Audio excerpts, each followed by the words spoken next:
Do you make white jokes? I mean, I'm not gonna lie, I've been guilty of it. I don't think it's possible to be racist towards white people. Racism was invented by white people. Why do you think it's more accepted in society to make jokes about white people? Because they make jokes about the rest of us. White people have never gone through any oppression. So the question I want to ask is it okay to be racist towards white people? I still struggle with this myself. Despite their ancestral impact on America, it's not right to put all of them in that box. I don't think it's okay to be racist towards anyone. White people are still people. It is possible to be racist towards white people as well, yes. I don't think you can be racist towards white people. What do you mean by that? Racism was invented by white people. You can't take it out of historical context.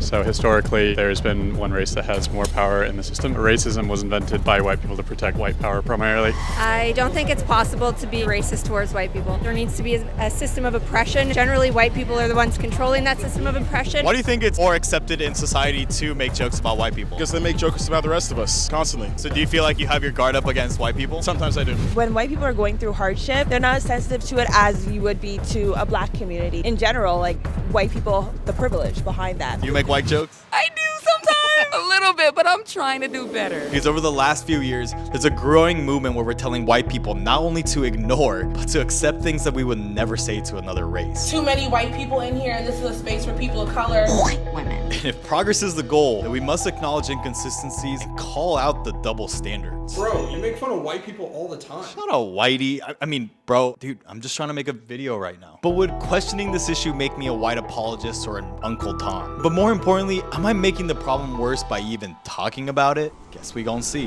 How would you define racism? Racism is judging or seeing yourself differently from somebody else because of the color of your skin. I would just say just preconceived notions about someone based on their skin color. It's like a systemic system where basically people are starting off at a way different point because of the color of their skin. Racism is a made-up social structure. It exploits people based on their race. Globally, it seems like there's a lot of whiteness controlling racism. Is it okay to be prejudiced towards white people then? Sure. Is it okay to have prejudice towards black people? I mean, it's not okay, but I think racism describes a system of power. So for some, it seems like racism is about punching down, but not punching up. But does that mean that as minorities, we don't have the power to discriminate? Let's see what the other side would say. A lot of people these days say that reverse racism doesn't exist. What do you think about that? There's this belief that racism against the person who is most likely to conduct the racism doesn't make it racist, which is untrue. If your definition of racism is purely systematic, no, I don't believe reverse racism can exist. If it's just a matter of discrimination, then yeah, absolutely. I had a racist brother, and he was indigenous. Just because you're a minority doesn't mean you don't hate. A lot of cases of racism, you find that people that are racist are the victim of something. Do you think, though, at times people use that excuse of like, you can't be racist towards white people, and they mask hate with good intention? I listen to my friends who are like people of color, and they tell me their experiences and how they feel, and I just try to understand the best that I can. But today is a lot of the racism that we see in the West in your face or behind closed doors. So in order to address such issues, policies like affirmative action and racial quotas were introduced in the 60s to increase representations for historically disadvantaged groups. In our time, change has come to this nation too. But as we see today, controversy remains. Affirmative action harms everybody, though in different ways. And as Thomas so well put it was a break from the traditional justice of equal opportunity in applying the same rules for all to a shift towards cosmic justice with a focus on equalizing prospects and creating equality of outcome. The requirement for treating everyone the same is very simple. It's mass-produced. The requirements for cosmic justice must be handmade and tailored to each individual case. And so it raises the question, can both equality and equity even coexist? But what are your thoughts on, let's say, racial quotas or diversity hiring in the context of jobs or university? Programs like affirmative action, I think, are necessary, and I think they've shown to be effective at balancing income inequality between races. Job or opportunity should be given to the person who's got the best skill. I think a lot of the time the perception of diversity hire is that these people are unqualified, where in a lot of the times you're giving somebody the shot to show that they are qualified. If they didn't have those quotas, then less black people would be in certain programs. If they were to get assessed, they say, okay, no, I have 5 Asians, I have 10 black people. Isn't that discrimination though? Of course it's discrimination, but it has to be this way because that's the world we have created. I would point to things like the Harvard scandal, where really, really qualified Asian kids, so they're getting left out. You can have a shitty doctor because somebody got into med school, but their scores weren't that great. But I believe in equality of opportunity not equality of outcome. I think that's Marxist, and you can only enforce that with a gun. I've also heard instances that it actually hurts Asian people the most, who is definitely a minority with only 6% in America. In that sense, do you think that's creating more division? I only know what I've read, and that's that they have been effective for helping historically underprivileged races. Especially for my people, for 400 plus years, we've been discriminated against and not given opportunities. I think that there's a bit of a slippery slope that happens when we bring people into certain opportunities or certain institutions simply because of their skin color, and you could even argue that itself inherently could be a bit racist. It's reasonable to have equal amount of different races involved in the workplace, but is it achievable the way we're doing it right now? No, I don't think it is. So if achieving both is impossible, is the pursuit of inclusion actually creating more division? Because if measures are becoming more extreme and opportunities are given solely based on race, isn't it just gonna go back to the same equality we sought to address? Diversity matters. And does that include for Asian Americans? I'm not putting my personal opinion. As he was fired for being a white male to diversify leadership positions. So besides our obvious history with race, it made me think, why is America so obsessed with race and racism? Do you think talking about racism helps the problem or makes the problem worse? I think talking about it with different sets of ideals hopefully pushes the conversation forward a little bit. Getting your worldview shattered and smashed to shit is sometimes good. White people should be talking more about race. In my social settings with white friends, it isn't brought up enough. I think there's a certain level of awareness that needs to be raised. However, bringing it up in the context of us versus them, I think that itself contributes to racism. If we keep talking about it, eventually, it'll probably subside somewhat. I don't think it's going to go away, though. I think you have to look at things holistically, and you can't be just one-sided, left or right. I feel like there's always a middle ground. People recycle the same bullshit topics, but no one's talking about love. Do you think minorities blame white people too much? Yes, 100% they do, because it's an excuse. Why the aren't we talking about how we can connect more and actually learn about each other? Why is it always the problem we talking about? Why not the solution? Now this may sound wild, but has this obsession with race created an environment where woke people and racists are becoming the same thing? Because if it's true, perhaps one of the first signs was seen 6 years ago in this small college in Washington. The annual day of absence at Evergreen State College involved minority students leaving campus for the day to raise awareness of their contributions. But then in 2017, organizers decided to reverse the rules and ask white students and faculty to leave campus instead. Get out! It's not helpful! Get out! Brett Weinstein, a white professor, objected, citing these demands as forced segregation and discriminatory. And soon after, Weinstein's objections were met with protests and accusations of racism as student activists called for his resignation for promoting white supremacy. I am not interested in debate. I am interested only in dialectic, which does mean I listen to you and you listen to me. Eventually, Weinstein and his wife resigned from their positions and filed a lawsuit which was eventually settled for $500K. And so even though the protesters may have genuinely felt that they were advocating for inclusion, reality is that they were promoting exclusion based on race. That's how whiteness works. Whiteness is the most violent system to ever breathe. Frankly, every student in that hallway has a clue about where they're going wrong. And so are we continuing to head down a path of revenge masked as equality? Because as it stands, is it fair to generalize an entire group based on the actions of a few in the past?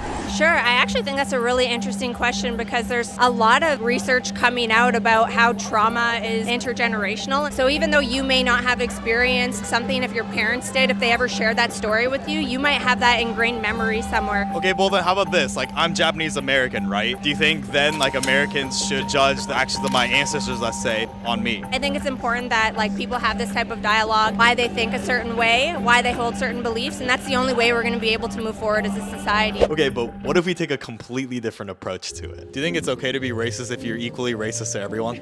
That's correct. Equal opportunity racist? Equal opportunity racism. Funny thing someone told me recently is they want to learn more about culture so they can be more accurate in their racism.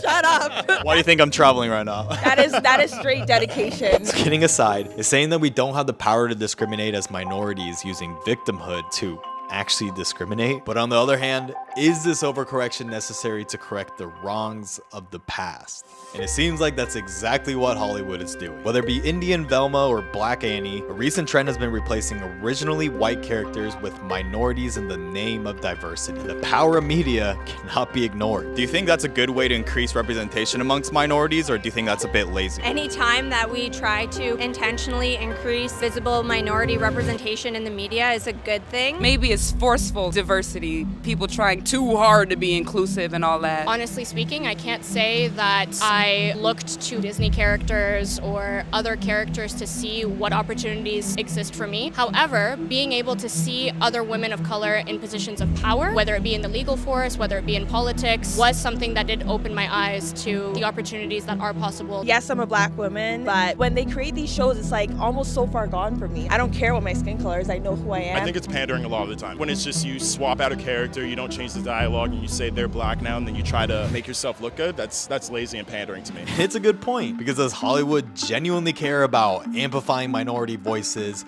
or is it about the woke points? Don't you think it would also just be more effective if we actually just told real stories of minorities, of like actual people, instead of just replacing it with a traditionally white character? Matt Damon, who was in the Great Wall of China, and everyone was so offended. Why is it him? Scarlett Johansson played like an Asian girl.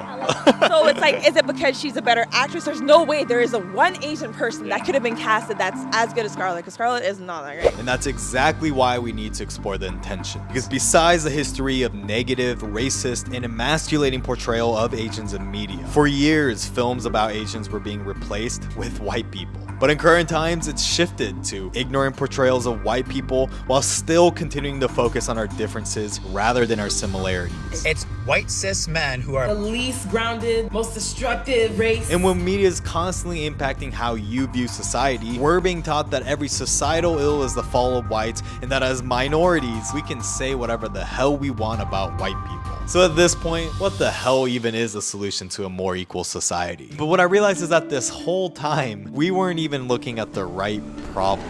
What do you think is a bigger problem, racial or income differences? I would say that income inequality would be worse, because I think that if we were to be able to fix that somehow, then it could fix a lot of the other issues. Income inequality. I think that like we all deserve like a certain standard of living. Yes, racism sucks, but at the same time, it's not on the level of like people who can't eat. I think the discrepancy of income can actually affect certain components of race and how certain things are viewed. And so I kind of see them as feeding into each other. Racial, absolutely. Like racial inequality follows income inequality. I think it's still racial, because at the end of the day, that plays into the income and everything else that goes on, like the opportunities that we have. I think it all plays into it. So there's relative poverty and there's abject poverty. In the West, I don't think we have abject poverty, but people that are down and don't want to get up and work, go bust your ass, man. Very few people that are busting their ass. I would say most of them are probably getting someplace. It may be slow, but you're going to get someplace. How about like, let's say for an example, like LeBron James' son. Do you think he probably was born in a better position than, let's say, like a poor white kid in the trailer park? I feel like that's different.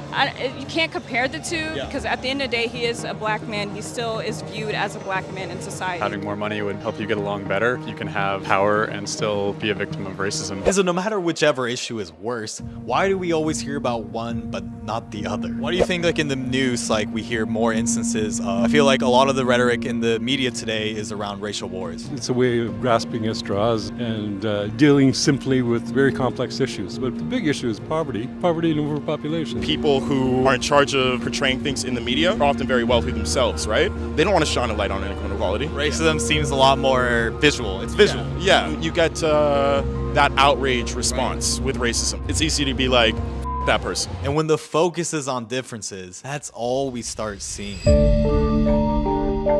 Since 1989, Scott Adams has been best known for his newspaper comic Dilbert, as well as his books and live streams on social and political issues. However, on February 22nd of this year, it all came crashing down. This is the first political poll that ever changed my activities. On his live stream, Adams responded to a poll that asked black respondents if it was okay to be white, and the results showed that 53% said yes, while 26% disagreed, and 21% were not sure. So if nearly half of all blacks are not okay with white people, that's a hate group, and I don't want to have anything to do with it, based on the current way things are going. The best advice I would give to white people is to get the hell away from black people. Newspapers across the country are dropping the Dilbert comics. There's a line that gets crossed. What do you say to people who heard that and say, Scott Adams is racist, are you? This prompted several newspapers to drop his strip and his publisher to cancel his upcoming book. In a separate stream, Adams defended his remarks as hyperbole, and that the cancellation was based on out-of-context statements. If you listen to it in context, it makes perfect sense.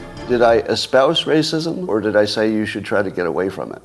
He explains further that corporate influences are creating a collective narrative that people are racist, and there's some amount of the black population that's poisoned. They're just poisoned by the narrative. They are victims. He further clarified his points that white Americans are demonized by the collective forces. So wherever there are groups of people who have been programmed by the media to have a reflexive bad feeling about you, I would avoid them. And so with further context, does he have a point? Every time we treat race as the way to understand anything, it doesn't work, but class does. If you look at class, it explains everything. Are we being taught through the cycle of negative media to hate one another, and that it was always about the money? Especially in America, I think that the foundation is built upon differences, and that's not right. I think it's on purpose. It's perpetuated through the media, through separation, through stereotype. And yeah, purposefully, we're all too mean to each other and focused on how we're not similar when we are. And so if we want more unity, we must prioritize accountability. Because ironically, it's those who claim to be the most open-minded that's actually the most closed-minded. And it's exactly why the line between woke people and racists are becoming the same thing. Do you think that's the best way to achieve equality, is through hate? No, absolutely not. But I think you can't have those two words in the same sentence, equality and hate, you know? Because if equality is achievable, it's never through hate. But instead, it's about looking inwards and having conversations to find common ground. Because if we truly care about an issue, we must acknowledge the good and also address the bad and sometimes the ugly. And that's exactly the mission, to explore the unfamiliar. Thanks for watching, and subscribe if you want to see more content where I turn street interviews into investigative journalism. And if YouTube gets it right, you'll like this video too.